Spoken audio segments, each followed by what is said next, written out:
Bienvenidos a nuestro estudio de los Evangelios.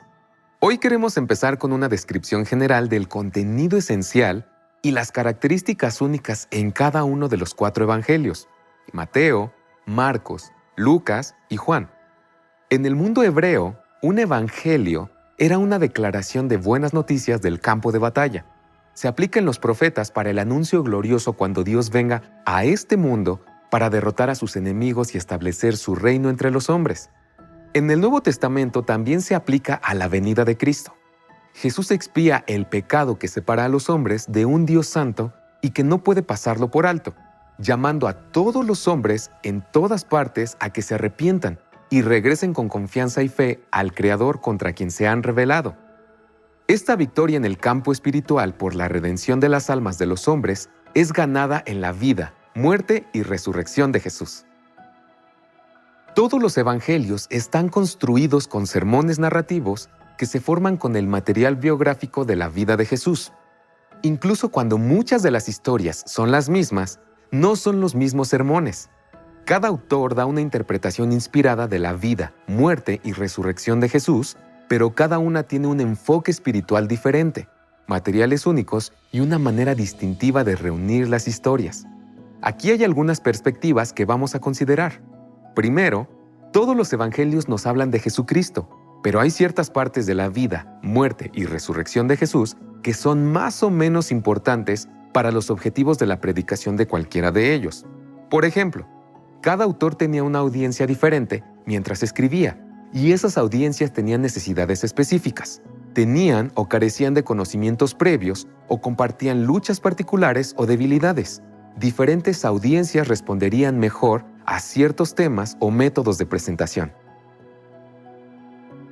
En Marcos y Juan, el nacimiento de Jesús y sus primeros 30 años en la tierra ni siquiera son mencionados.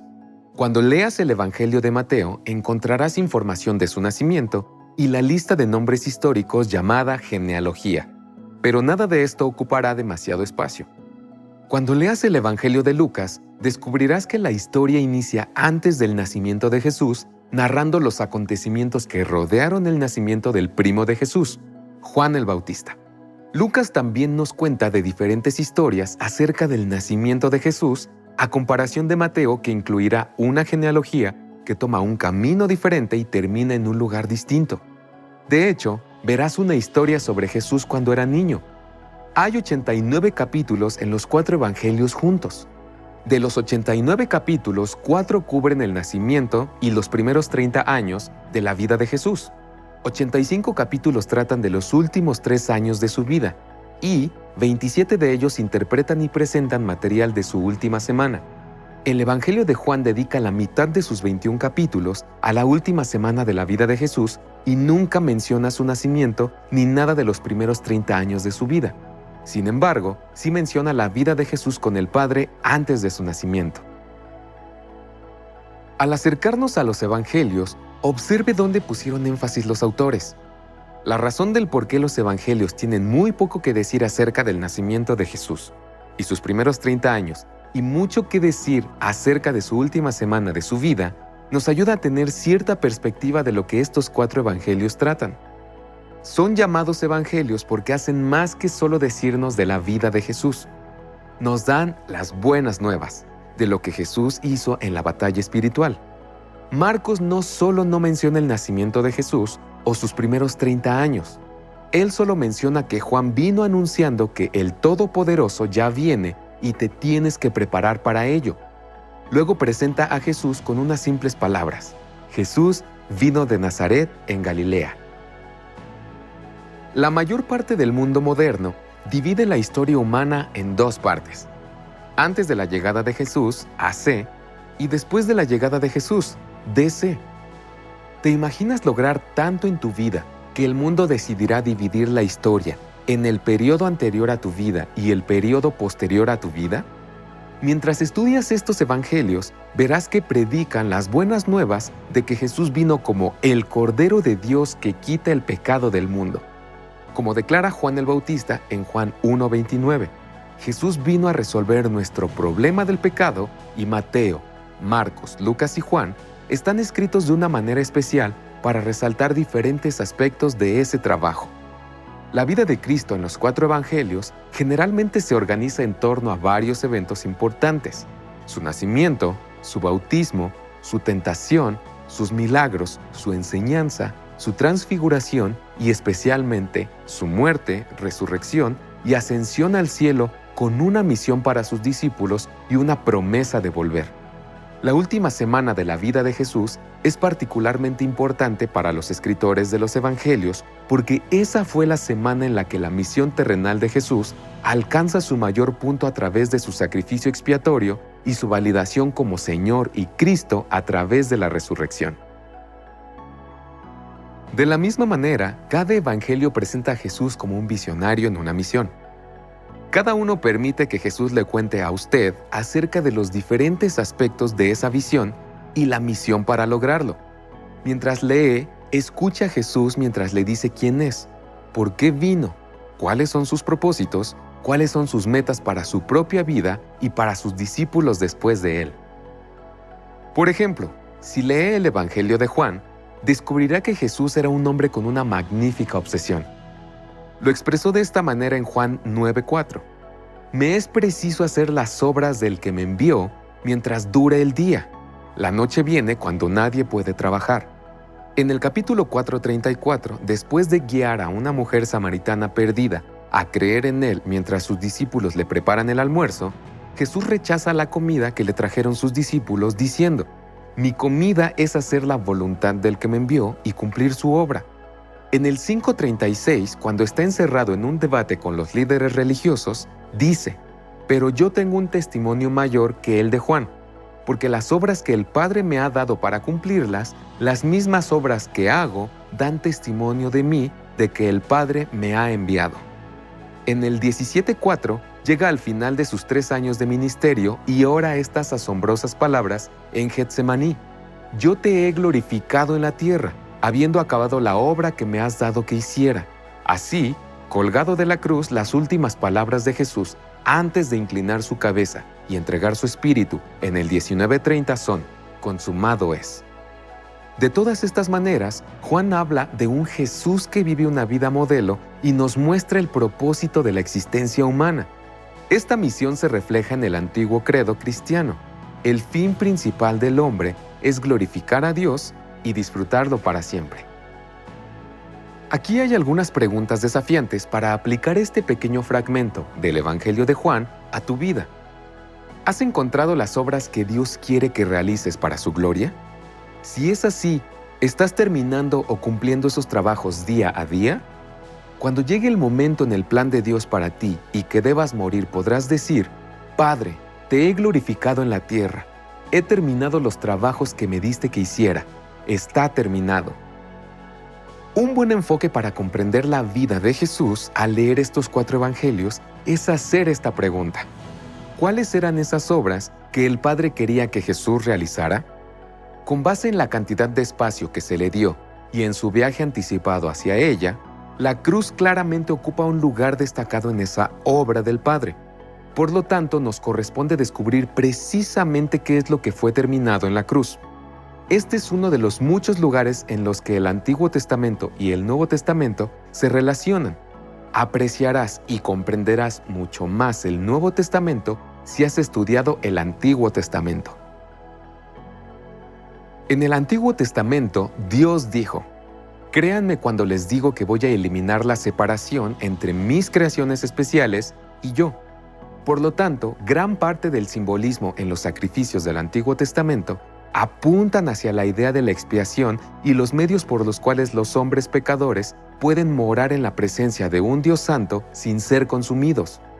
Los animales y otras imágenes apuntan hacia la redención y el perdón prometidos que Dios proporcionaría para redimir a la humanidad arrepentida de su pecado y del justo castigo que el pecado exige.